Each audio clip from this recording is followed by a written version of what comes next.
Partons du principe que d'ici 2 jours, j'ai mon protocole chimie ou radio. Alors, un do-in, souple, à la fois tonique et profond. Le do-in ou auto-shiatsu pour redonner à mon corps la connexion entre mon corps physique et mon esprit. Le travail, 2 jours avant, c'est pour pouvoir réveiller mon corps. C'est pour pouvoir lui donner la force de recevoir le traitement. Voilà, donc on va travailler sur un do-in global. Alors toujours le poignet souple, bien sûr. Donc tout le travail qu'on fait, c'est un travail avec beaucoup d'amour, beaucoup de respect de soi. On va travailler d'abord d'une manière globale, la tête, les bras, la poitrine. On va descendre, s'occuper des jambes. Et après, au niveau du do-in, on va s'occuper de quelques points particuliers. Le principe d'une maladie, on va dire, c'est qu'on a une baisse de niveau au niveau énergétique. L'auto-shiatsu, le travail qu'on fait sur notre corps ou par le biais d'un shiatsu, ça permet de relever le niveau d'énergie. Cette énergie dont on a besoin, les Chinois l'appellent le Weiki. C'est une énergie qui est la résultante de notre alimentation et de notre respiration. L'air que je respire, les nutriments que j'ingère, par un système de purification intérieure, donne le Weiki. Le Weiki, il démarre là, justement, à la base de mon nez, dans le coin de mon œil.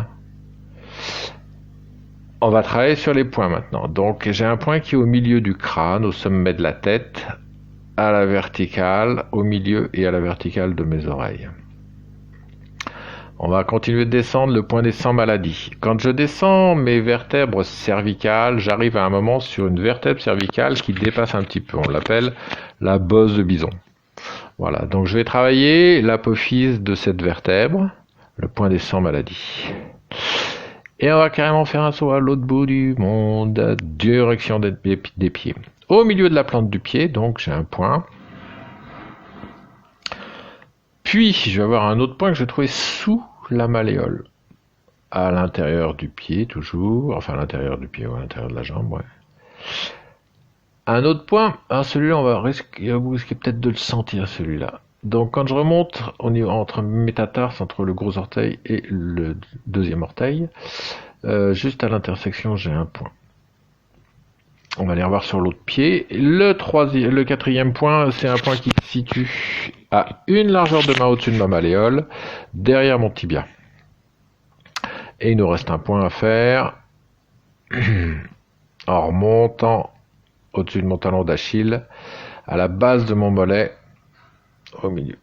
Alors tous ces points-là, vous pouvez mettre en pause, travailler sur le point. Si le point est un petit peu, sensible, on continue de travailler dessus en respirant. Prenez le temps de respirer sur chaque point. Donc, on a dit au milieu du pied, sous la malléole, une main au-dessus de la malléole, derrière le tibia, entre le gros orteil et le deuxième orteil à l'intersection des métatarses. C'est un point qui est assez sensible généralement. Si c'est sensible, restez dessus, respirez. Et à la base de mon mollet, on remonte à la verticale du talon d'Achille.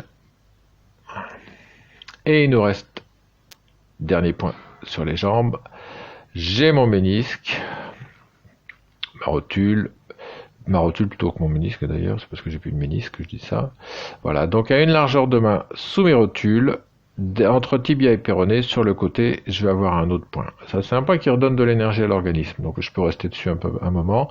Je peux le taper, je peux le frotter, mais voilà. Mais on est toujours sur un travail qui est énergétique. Et voilà, maintenant, je vous présente la première ligne de vessie et la première ligne de vessie de chaque côté de la colonne vertébrale. Nous allons la travailler avec une balle de tennis. Si vous avez une balle de tennis, c'est ce que je vous conseille. On va la positionner à côté de la colonne vertébrale et on va la rouler sur le mur. Allez, un petit peu de souplesse, faites travailler vos jambes. On monte, on descend. Et quand toujours, tout ce qu'on fait là, que ce soit du do-in global ou qu'on travaille sur des points, quand on est sur un point qui est un petit peu sensible, qui nous fait du bien, on insiste, on reste dessus, on respire et on insiste. Maintenant, on va travailler du côté du sacrum. Donc au niveau du sacrum, j'ai des points sur ma première ligne de vessie qui remontent de chaque côté, et puis là au milieu, je vous ai montré un autre méridien, celui qui passe par les apophyses de la colonne vertébrale. Donc on va aller chercher le bord des hanches, le haut du sacrum. Sur le sacrum, on peut trouver les points. Vous avez des espèces de petits creux dans le sacrum. Et après, on remonte de chaque côté de la colonne vertébrale, à peu près une largeur de 2 doigts de chaque côté. On remonte, et puis on va arriver jusqu'à la 12e côte. Donc, un petit peu en dessous de cette 12e côte, on va insister, on va rester un peu sur les points qui sont en dessous. Et puis, on va travailler sur les apophyses donc les apophyses des vertèbres lombaires. Donc alors on peut soit les tapoter, soit les frotter, mais bon, je vous rappelle que tout c'est un travail qui est énergétique et profond, hein. On va comme si on allait jusqu'à l'os, on va jusqu'au fond. Quand on vient sur le devant, l'os du pubis, 2 largeurs de doigts du côté de la droite qui passe par mon nombril qui descend, donc sur le pubis, de chaque côté de mon nombril, juste à côté du nombril, et puis à 2 largeurs de doigts sur la même axe horizontal que mon nombril, j'ai un autre point qui est là.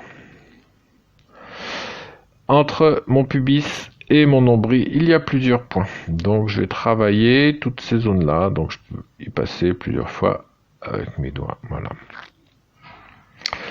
C'est un shiatsu, c'est un auto-shiatsu, c'est du Douyin qui est donc tonique et profond. Donc c'est-à-dire que j'enfonce un petit peu et je rebondis. Je me défonce pas. J'enfonce. Après, on va aller un petit peu d'exercice, on va aller chercher derrière la 12e côte. La 12e côte, c'est une côte flottante, comme la 11e, donc elle n'est pas rattachée au sternum. Et donc on va sentir la pointe, le bout de cette côte. Voilà, donc on va travailler le point qui est au bout de cette côte. On revient devant à la verticale des mamelons dans la 6e et la 7e intercostale, donc on a 2 points. C'est des points qui risquent d'être sensibles aussi, ceux-là. Généralement, les points du foie sont toujours un petit peu sensibles. Alors il y a un point qui... Voilà, donc on travaille ces 2 points-là. On continue, on remonte sur la verticale centrale du corps, et donc juste en haut du sternum, sous le cou. Au milieu du cou, j'ai un autre point. Et un dernier point sous la mâchoire. Quand je passe mon doigt sous ma mâchoire inférieure, à un moment je sens un léger creux, une petite dépression, quoi. Et ben voilà, le point est dans la dépression. Voilà. Donc, vous pouvez marquer en pause et travailler.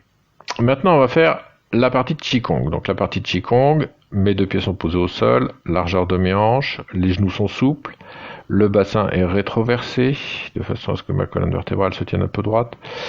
Je tends ma tête et la colonne vertébrale comme si j'étais tiré vers le ciel, et je prends dans mes bras, à plein bras, soit un gros ballon, soit un tronc d'arbre, puisque le principe c'est le Qigong de l'arbre. Donc les épaules sont relâchées, j'exagère les mouvements pour dire que quand je respire, mes genoux bougent, je n'ai pas les jambes qui sont verrouillées. Voilà. Le Qigong de l'arbre, il faudrait arriver à tenir au moins 10 minutes, entre 10 et 20 minutes, le matin et le soir si vous le pouvez. Le principe du Qigong de l'arbre, c'est que ce qui était immobile à l'extérieur permet que ce soit mobile à l'intérieur. Donc l'énergie qu'on a réveillée avec le Douyin juste avant va pouvoir bouger, se déplacer. C'est ça, créer du mouvement dans notre corps. Ça, c'est une petite variante du Qigong de l'arbre. C'est que je le tiens par les côtés. Ça tire un peu moins dans les épaules. Mais toujours le même principe, les pieds largeur des hanches, les genoux pas verrouillés, le bassin rétroversé, bien droit, la tête dans les cieux, et les doigts écartés. Voilà. Et on prend le temps de respirer. Et on s'imagine qu'on a un arbre. On peut même imaginer qu'on a des racines qui partent sous les pieds. On termine par le Qigong. Voilà. Les bras sont tout mous, les genoux sont tout mous. Et c'est en tournant mon torse que je donne de la vitesse à mes bras. Ça me permet en plus de me taper le dos, me taper le ventre, ce qui est plutôt bien. Voilà. Quand je m'arrête, mes bras terminent. Et là, c'est pareil. Mes bras et mes épaules sont toujours mous, mais sauf que quand j'envoie mon épaule vers l'avant, eh ben, ça fait monter mon bras. Et réciproquement, avec la vitesse, quand il va arriver derrière, il descend. Et un petit peu de moulin avec les avant-bras. Voilà. Et ben voilà, je vous souhaite une bonne journée, bon courage et n'oubliez pas, 2 jours avant votre traitement. Merci.